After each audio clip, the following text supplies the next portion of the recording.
AD, Yo, now is the time. The time is now.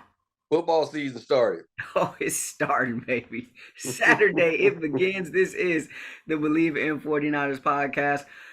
On Believe, of course, I'm Rahshaun Haylock. He is Super Bowl champion Eric Davis. Plenty to get to on this show. Niners wrapping up the regular season with a beatdown of the Arizona Cardinals. We'll hand out our game balls for that, and we'll turn the page. Obviously, a familiar foe awaits the Niners on Saturday and what they're now calling Super Wild Card Weekend, as if Wild Card Weekend just wasn't enough.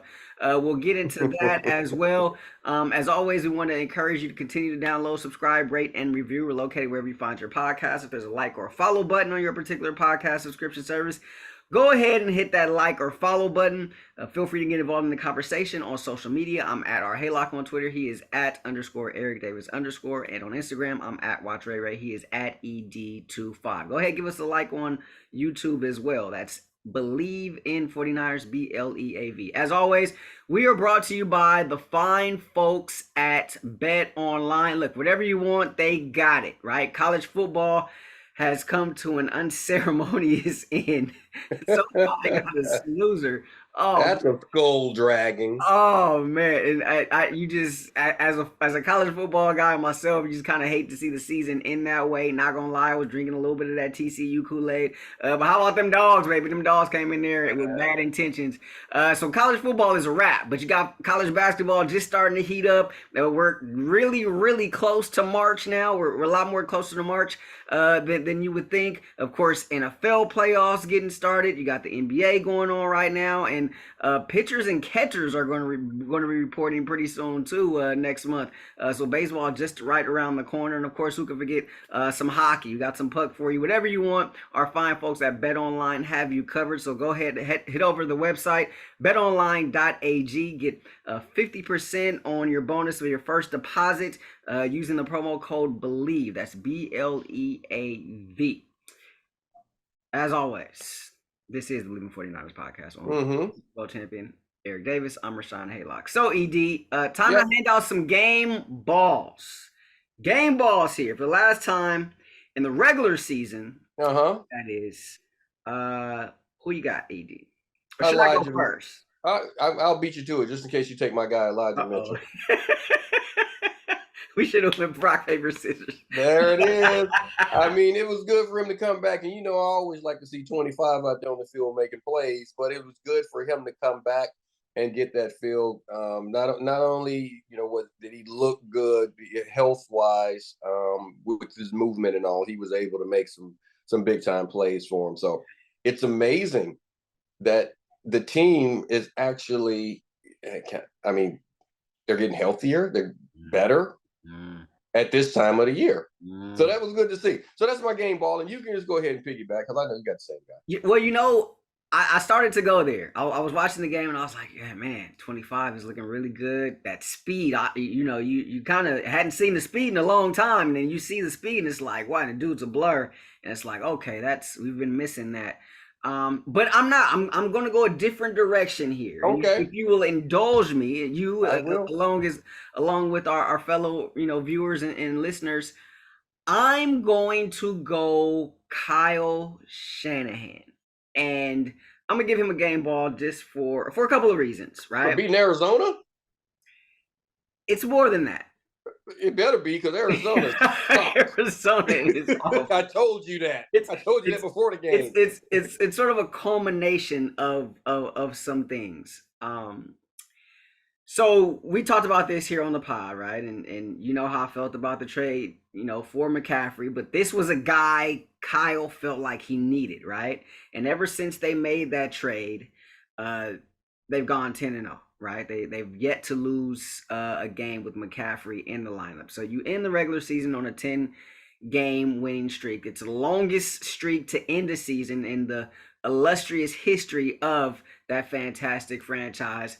You go in on the final week of the regular season. Obviously, you have something to play for, but you're playing an opponent that had nothing to play for. The number one seed was right there for your grasping, but New York decided to take the day off. It is what it is. But yet, you still go in there, you handle your business on a day in which things didn't really look great. You still put up 38. You took advantage of the turnovers that were forced defensively and were able to turn those into 17 points. Wow. Your guys not being heavily taxed.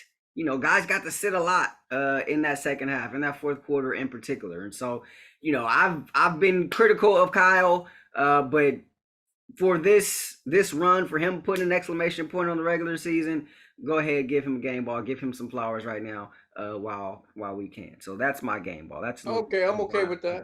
I'm okay with that. Kyle did a very, very good job this year. He did a good job coaching. Yeah. The staff in general did a good job. So, and I hope it gets acknowledged. It's kind of difficult. I don't think they're going to give him the credit for navigating the Tide the way he did, because it's a difficult thing having three different voices. Yeah, like some of it was self-inflicted. I said that before. Right? A lot of the damage was self-inflicted, but still, nonetheless, which a lot of times is the case with Kyle, right? Yeah, but it was nonetheless, it was there, and you had to navigate through it. And he was able to do so successfully up until this point. So, and that's why Coach of the Year it's a regular season award. I think he should definitely be considered. This is a whole different season. I think all the awards should encompass your entire season. That's not what they are. It's a regular season award. So he definitely should. He definitely. I mean, you look at this job. It's the best team. I know there may be a team with a better record, but this is the best team in the NFC. And that's Coach of the Year stuff. But so game ball, I'm with you on that, man. So I'll go Kyle, you go Elijah Mitchell. Not mad at you for going there with 25. All right, so regular season has come to an end.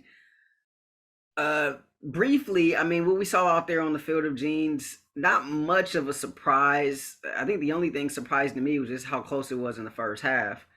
But the team started to, that didn't surprise me. That didn't surprise you? No. What did I tell you before? I said that's what have I told you? Pod before pod and after pod. When I told you Arizona playing just hard enough to lose. But Arizona views the Niners. Arizona is not a rivalry to the Niners. The Niners are a rivalry. Everyone from ownership down to the trainers, they want to be the 49ers. They want what the 49ers franchise stands for and what it accomplishes. That's why they're always going to play hard, but they're going to play just hard enough to lose. And then this year, what did I tell you? There are U-Hauls. You talking about playing for JJ. I told you the trucks were packed. What did I say? All the Niners had to do were avoid the trucks, avoid getting hit, because there were going to be trucks driving all across the field, already loaded. They were done. They've been done for a month.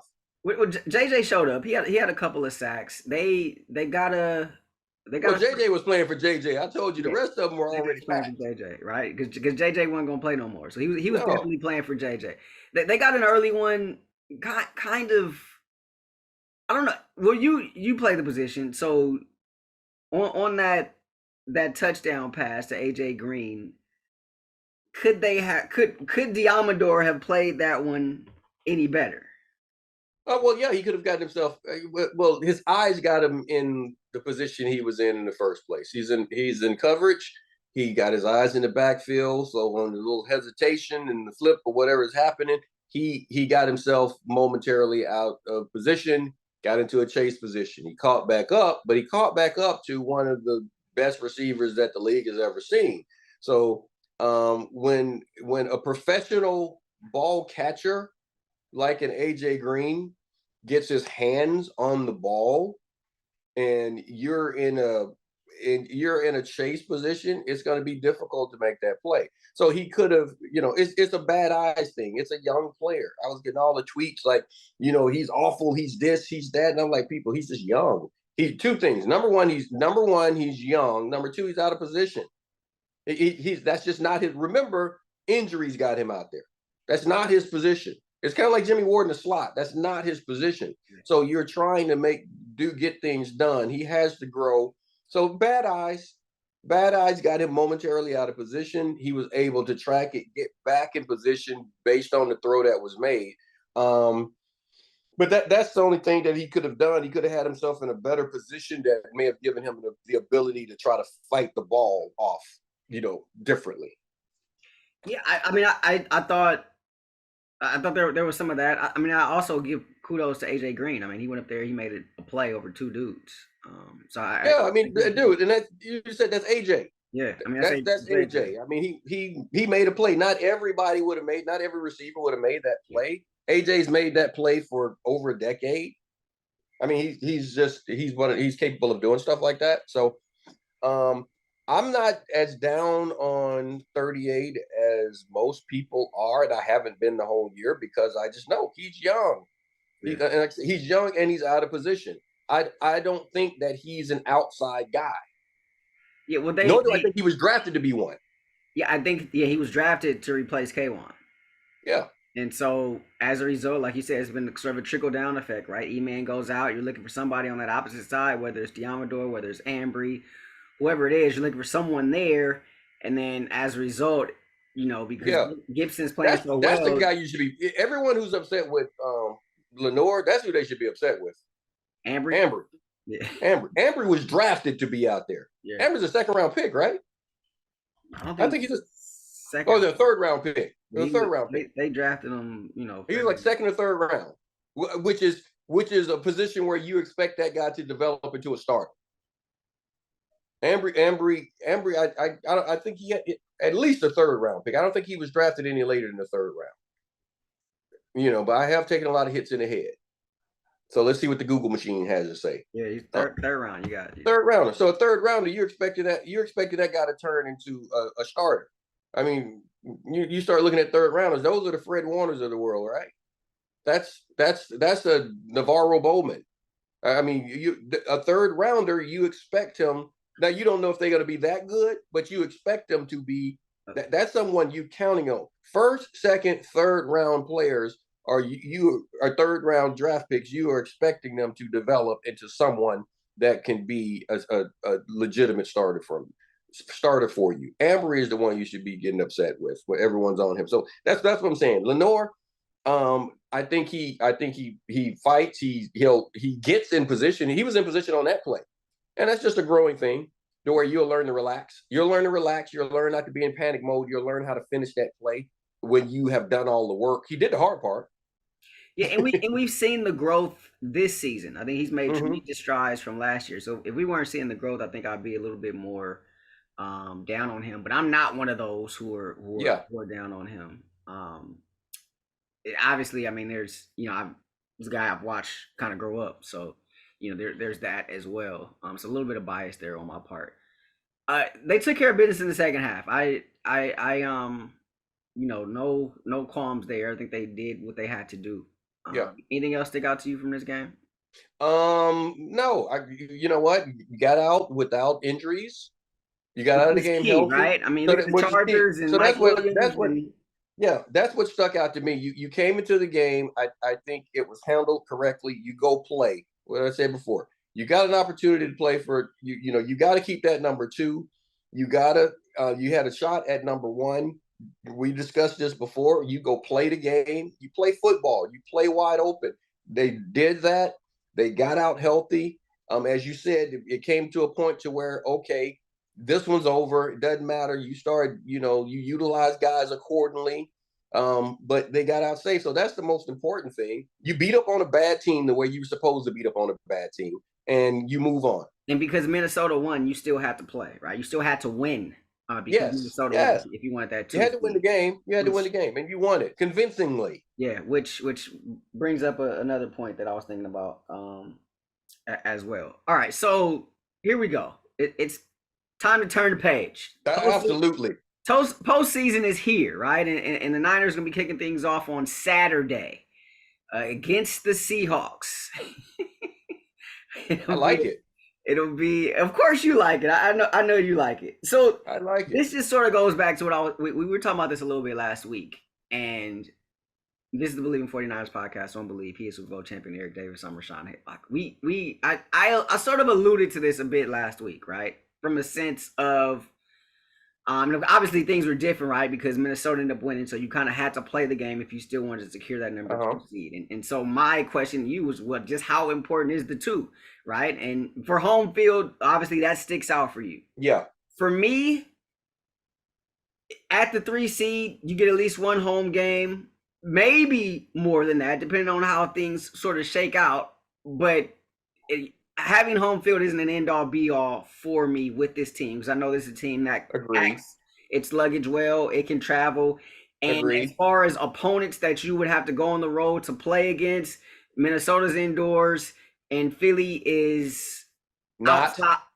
Philly's outside, but it's not tundra cold, right?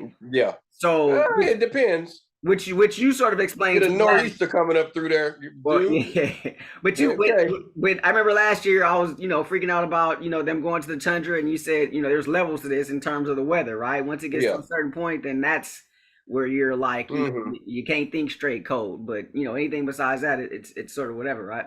So my whole thought was like, well, I don't know, would the 3 seed be more favorable for this team? Now, look, you got to play whoever's in front of you. I understand. But you already know how I feel about playing the team 3 times. Now, okay. Don't like it. But I don't know why you wouldn't like this. Okay, this right here, I don't think the Niners could have gotten. First of all, I was like, you get the 2 seed because I have a feeling that you may not even have to leave. So, I said that before. You said that. I don't think Philly is going to make the run. That's number one. And if you do on the road, you only got to go on the road once. Okay, that's number one. Get the 2 seed. Now, this 2 seed, you say go to 3, so you don't necessarily have to play somebody 3 times a year.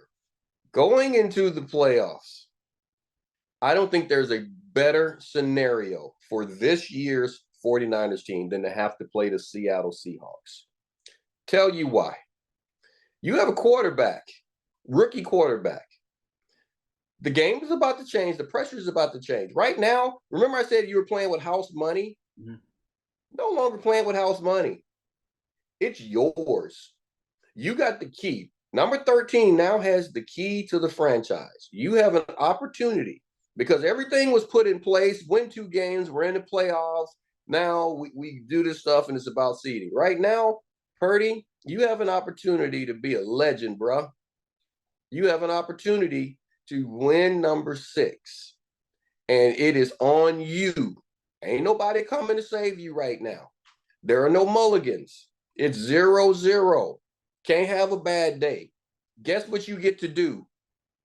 A rookie quarterback, Mr. Irrelevant, all the pressure of your first playoff start. You get to go against a team that you already can go to bed knowing that you can beat. You beat them already. You've already played these guys. You've already seen these guys. They've already come at you and in a game that mattered.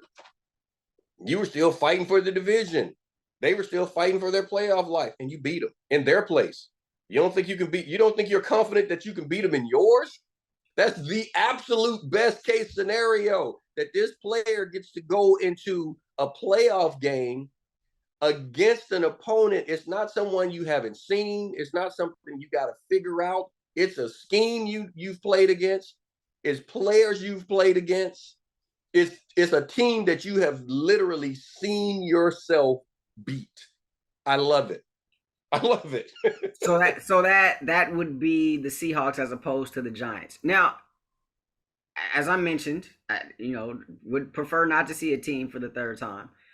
But to your point, there is some uniqueness about this situation, right? The first time you played them at the Field of Jeans, that was the game Trey got hurt. Jimmy comes in off the bench, saves plays, kind of. That one, for me, at least, is kind of a wash, right? Seahawks, totally different team than they were at that point of the season. Yeah. And the Niners and so are the Niners. For that point, right? So are the Niners. So the Thursday night game, which you speak of, which was the division clincher that Purdy started up in the Pacific Northwest on a short week, on a Thursday night, no less. I think that's more indicative of where both of these teams are today, as opposed to when you go back early in the season when they first met.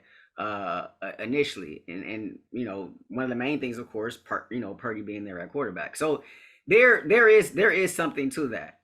Um, and that's a very interesting point that you bring up in terms of Purdy. Didn't necessarily think about that, but did think about the Giants and thinking for weeks it was probably going to be the Giants, and just how favorable of a matchup I thought that could be for the Niners. I think the Niners are just as favorable because you keep saying you don't like playing a team for the third time. You know what? They got to play us, bro. The Niners, and what did I say going into that Thursday night game? The Niners are better. Seattle is going to play hard. They're going to do everything they possibly can to keep it close. They're going to try to capitalize on the mistakes you make.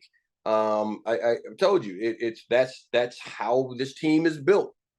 I was privy to the philosophy, and the whole thing is that you know what, you're winning a game, and you can be winning it from ahead or you can be winning it from behind, but you're gonna win the game. That's what they're thinking. Now, all of that makes sense if it's close, or if your talent doesn't do what it's capable of doing. The 49ers are more talented. And as I just explained earlier, some of the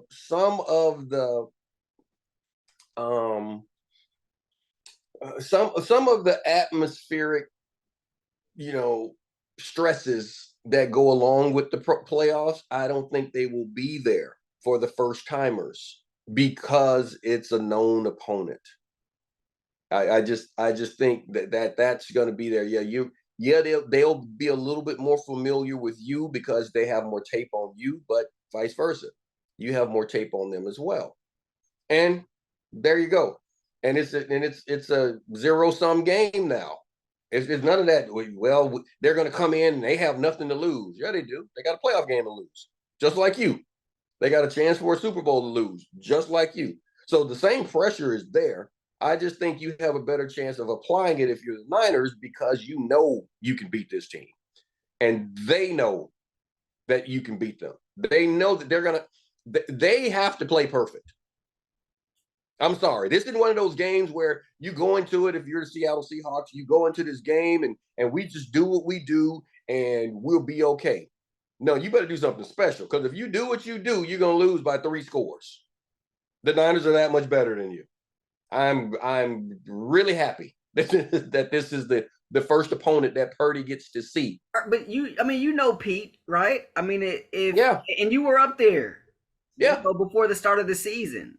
I mean, how much, what's available in that bag, perhaps, that he can take out that maybe we have not seen, or that could be a surprise factor for nothing. For playing a team, for playing Nothing. a team again.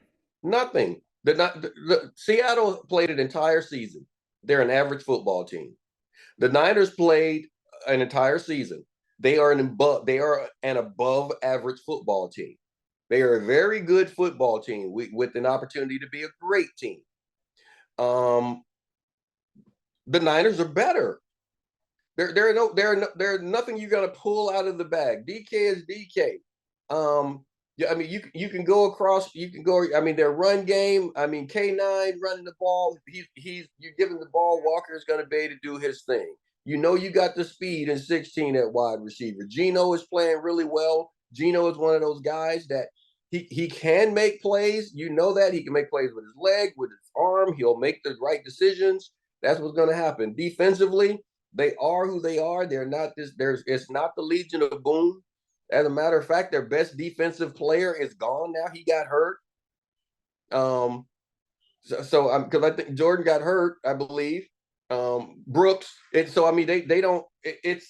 There is nothing he can pull out of his bag. They've played an entire season. At this point of the year, you are who you are. The Niners actually get to pull some things out of the bag because you got Debo back. You got 25 back. You see what I'm saying? So you with Mitchell and these guys coming in, you actually got more tools in your bag and tricks up your sleeve. So back to what I was saying before, if Seattle does what they do, which is what they're going to do, and they're going to try to capitalize on the mistakes that the Niners are going to make, if they just play that way and the Niners just be the team that they've been, they win. The other matchups are the Eagles, of course, on a bye. They got the number 1 seed. You got the Vikings hosting the Giants, and that was a game from what was it, a week ago, 2 weeks ago, where Minnesota needed a 61-yard field goal to win that one against the Giants. Yeah. You got Tampa and Dallas on Monday night, right? I truly expect Dallas to lose that game. Okay, so if if the Giants win, then they get Philly. Mm-hmm. Right? The Giants won't win. Giants won't win. Otherwise, you don't think the Giants will win? I don't think the Giants are going to win. Minnesota will win, and I think they need a 61-yard field goal at the end of regulation to win that one. Minnesota did. Right. I think Minnesota. I think Minnesota wins that game. I think Minnesota wins the game, and I think Tampa wins. So then, so you're the Niners. You take care of business against Seattle. You're getting Tampa on a short week, essentially. Niners play. You got to actually. They're probably. I would imagine. Well, if they play on Monday, there's no way they can play Saturday. So you'll be playing on a Sunday, but Niners will be getting a couple extra days rest, right? Because they play on Saturday. Yeah. Yeah. And in Tampa, obviously, we have to come across the country, on a short week. Yeah, that's what I think. That's the way I see it playing out. I'm just my quick synopsis of how teams have been playing and what's going on. That's sort of how I see it. Now the Giants, I know what you mean. The Giants in Minnesota, that's a pick 'em. I think the Giants kind of missed out the last time on that one, because they just kind of the way that played out. I think Minnesota's going to have an easier time with them. I really do. Well, if Minnesota wins, that means if Minnesota wins, the Niners get Minnesota. Yeah, which I've been expecting for a while anyway. I've been expecting those teams to have to play, and because they get Minnesota, and then Tampa would go to to Philly. Tampa would go to Philly. Yeah. Tampa go to Philly. And so you would get Minnesota at home, which, I mean, there are worse things, right, than having Minnesota at the crib. Yeah. We saw that again. Whoever comes into the Field of Dreams taking an L, bro. Well, here's the thing I'm excited about. We get to see the red paint in the end zone. We don't, Niners break out the red paint only for the postseason, right? So you get to see the red paint in the end zone. That means you're playing big games at what is called the Field of Dreams now, Levi Stadium, and so excited about that. You're gonna play a divisional foe this Super Wild Card weekend. It'll be the Niners and the Seahawks. So we shall see. It'll be interesting. I mean, anytime you play a team for the third time, things get a little tricky. You always say that, but not a team, dude.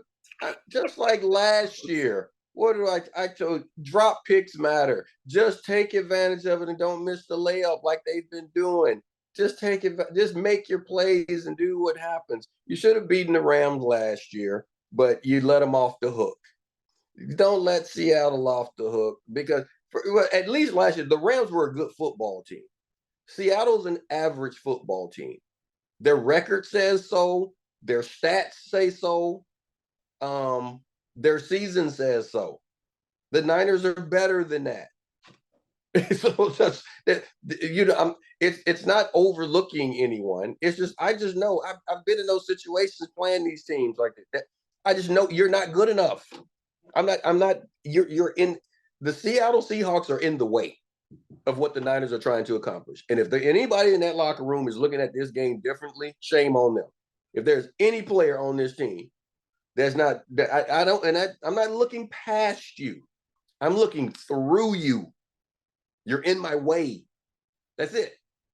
Seattle's in my way. I have no intentions of even I'm not even going to consider you a speed bump. I don't plan on slowing down for you. I'm going completely through you. That's how they should look at this team, because that's what they are. They are not good enough to win a championship. So why am I going to even concern myself with you being a hiccup for me? I got championship aspirations. Get out of my way. And since you decide to show up and play on Sunday or Saturday, when is it you're playing? Since you're deciding that, guess what? It's scheduled. They sold tickets. You show up. I'm gonna skull drag you on to the next one, on to the next team. That's the mindset right now, man. Ain't nobody thinking about Seattle. Quit worrying. Good God. Here's something else I wanted to bring up with you. This is the Believe in 49ers podcast on Believe. He is Super Bowl champion Eric Davis. I'm Rahshaun Haylock. As a staff, as a collective group of players, what's that like when you're going through something? But we see this happen all the time, right? Kevin O'Connell, he was getting interviews and whatnot as the Rams were going through their title run. D'Amico, it's his turn now, right? You got a couple of different teams that have already put in their requests to interview him. What's that like for that defense? Are there any adjustments that they need to make in their preparation? How is that in terms of the coach being able to handle that? What's that like in the building? It doesn't affect you anyway as a player, because the coaches aren't going to allow it to. They're not going to bring it into the building. It's not discussed. It's neither here nor there. There's no discussion to be had. If the coach decides to take a job, if he gets offered a job and he decides to take the job after the season, he's going to take it. Or he's not. He'll be offered a position or he won't be offered a position. He'll say yes, he'll say no. Doesn't affect me as a player one way or the other. I need my game plan. What's the game plan? How do we attack this opponent? That's what he's going to do. I'm sure D'Amico's not going to fall short of doing that, because falling short of doing that is going to prevent him from messes with his bag, right? There it is. So he's just gonna do his job. The other part of it, that peripheral stuff isn't even discussed. So you say, how does it affect the building? It doesn't.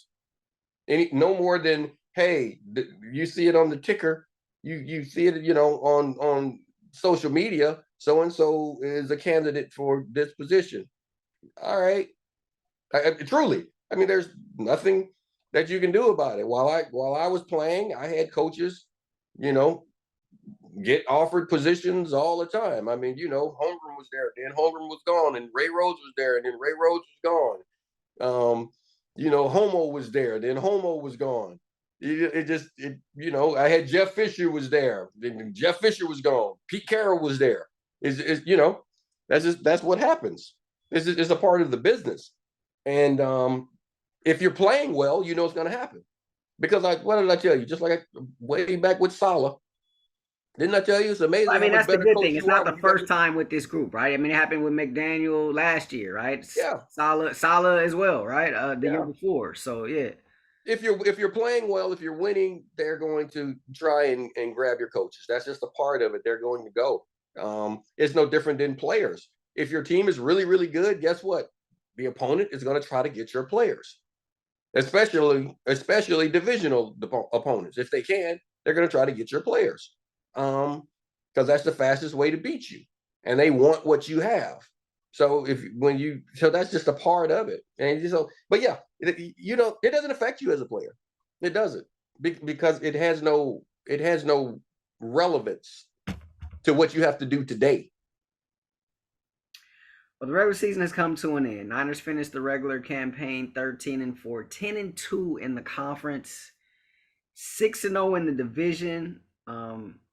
Shout out to Haylock. He got over 1,000 yards for the first time in his career. Yeah, I like that. I'm happy for him. But we're gonna have to talk about that. We're gonna have to talk about the 1,000 yards. We're gonna have to talk about the 1,000-yard thing, because they have to change that landmark. Because the extra game? Because the extra game? No, because of the extra season. The 1,000 yards was a big thing when you were playing 10 games back in Jim Brown day. So I've said for a long time, it's, no, seriously,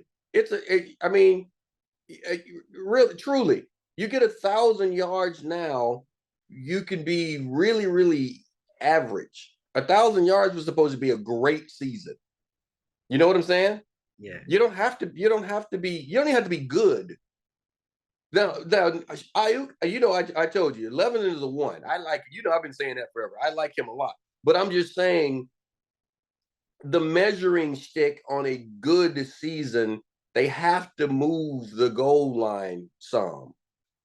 Because that 1,000 yards used to mean you're getting 100 yards a game. Yeah, now it's half that almost. And now, 58 yards. Yes, that's what I'm saying. So now that's what I mean. You don't even have to be really good. 58 yards a game that's not a lot of yards. That's not a lot of yards at all. If Ward covers, if he covers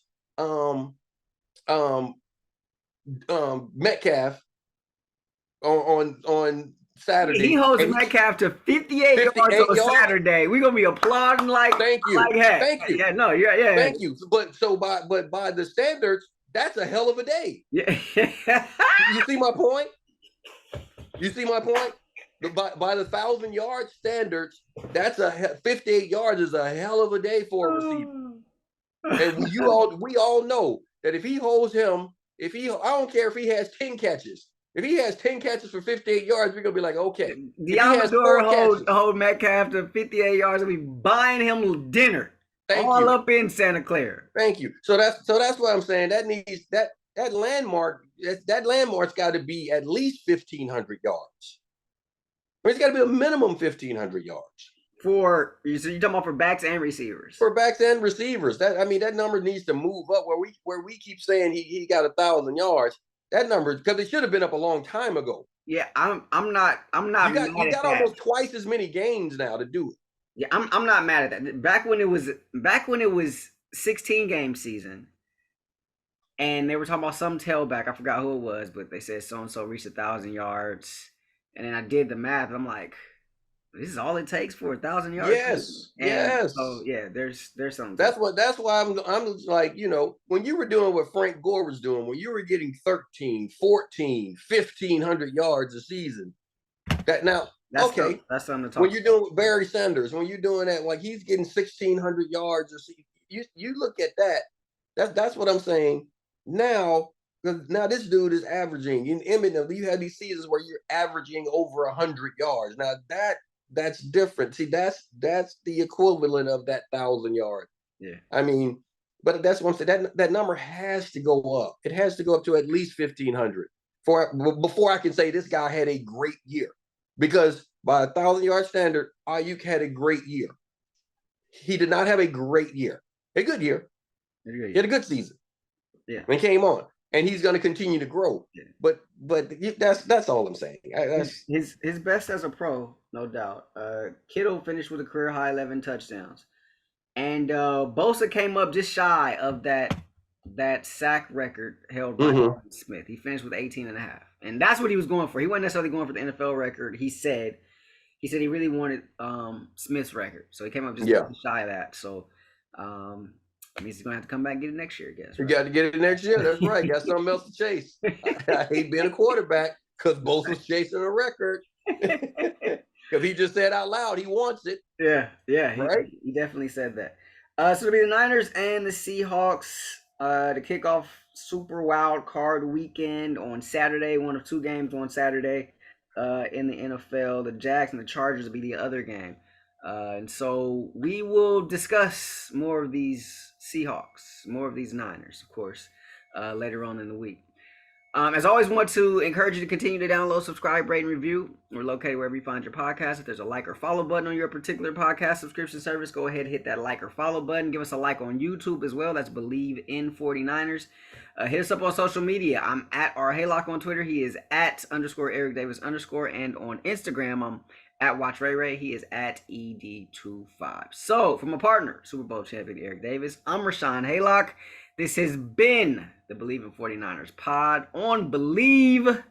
We'll see y'all later this week. Peace.